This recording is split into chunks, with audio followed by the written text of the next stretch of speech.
Hi guys, so the title I chose was Forces of Nature, How Severe Storms Form and Impact the Atmosphere. For the summary, I said we'll discover the key developments that lead to the most intense and dangerous weather conditions caused by solar heating, moisture, and wind shear. These conditions include severe thunderstorms, lightnings, tornadoes, and hail. So, um, for my map, I kind of had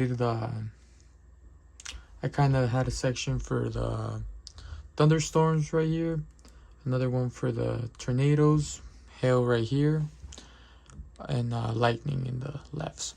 So my main concept is severe weather conditions, since they all had that in common. Um, so to begin with, they they all four had something related to weather, and to moisture or humid air rising. So, for example, let's start with thunderstorms. Rapid updraft of wind, moisture air. So it led into different type of thunderstorms right here, and I kind of put supercell storm near tornado because this one was caused by this thunderstorm could actually develop large tornadoes, so it also developed into tornadoes. And the squall lines, I put straight line high winds. I put for the esoscales storms, I put downward from one cause upward and into another. And then I kind of divided them into how long they would take for each. For supercell, 1 to 2 hours. Squall lines, less about 20 minutes, less than an hour. And then for meso scales, I put severe of sales could last up to 12 hours. Yeah.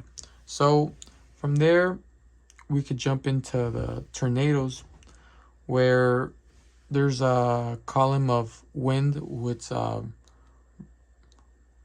vertex, and then it leads into a flank cloud, which is right here, rotating upward of moisture air, mesoclinics, and then into flank cloud rotates air into front and end of wall cloud. Then we look over here into the hail.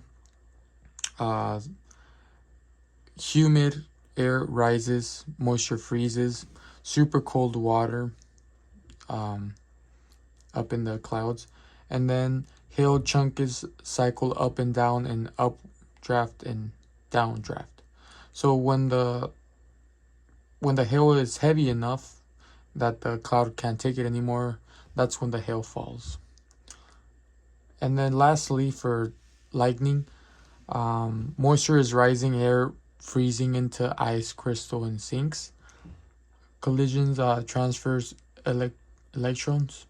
So for this, in the top side of the cloud, there's a smaller positive, and then at the bottom of the clouds, there's a larger negatives. So from this, it kind of had a five different kind of lightnings, which we could start with direct strikes, where it just kind of is just a direct strike hit by main lightning channel, right? And then second is a side flash, current jumps out of tree and hits. So you could like kind of jump, it's not a direct strike, so it could just hit other stuff, like a little surroundings. And then third, ground current. Current spreads through ground from direct hit. So yeah, Yes. So streamers is only one main lightning stroke. That's one of that's the last one. I mean the fourth, and then the last one right here is conduction, which is conducted through metal, fence, or pipe, houses, wires. This one's more severe into the housing, which if it hits a house, it could electrocute electronical wires in the housing, which could cause death if you're touching it. And for ground current, I just remembered. So if it hits the ground, then like it could kill multiple things in the if it's animals or like people around it, like it could go near like through the ground. Yeah. So yeah, that's my concept map, you guys. I hope you guys I enjoyed it. Thank you.